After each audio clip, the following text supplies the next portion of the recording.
일단 한미 FTA로 인한 장바구니 수혜에 드라마틱한 반전은 없어 보입니다. 각종 먹거리에 대한 관세가 많게는 10% 이상 철폐된다지만 최종 소비자들이 피부로 느끼기에는 시간이 걸린다는 분석입니다.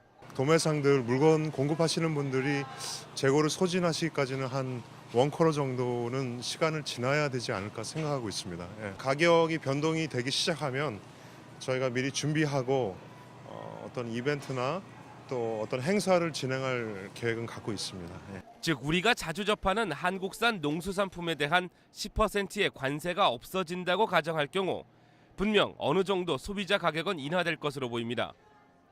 그러나 실제로 소비자들의 입장에서 그 차이를 느끼려면 영수증에 적혀있는 가격들을 꼼꼼히 살펴봐야 하는 것입니다.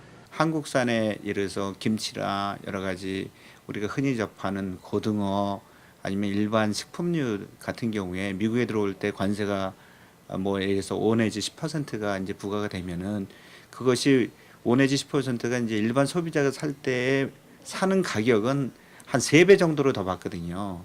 또한 한국으로의 수출 증가로 이곳에서 생산되는 농수산품의 가격 인상도 우려되는 부분입니다.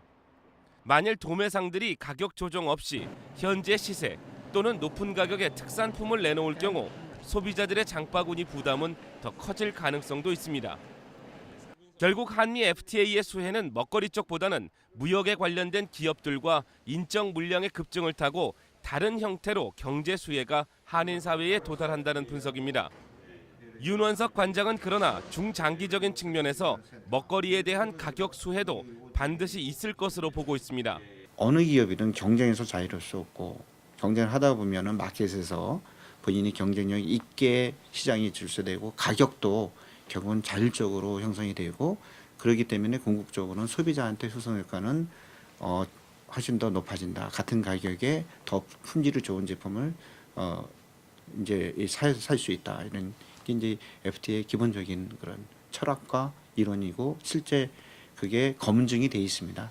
관련 업계 전문가들에 따르면 현재 도매상들은 FTA 시행에 맞춰 적당한 가격 조정 시기를 가늠하고 있는 것으로 나타났습니다. 누군가 먼저 가격 조정을 단행하면 그 추이를 지켜보겠다는 계산입니다.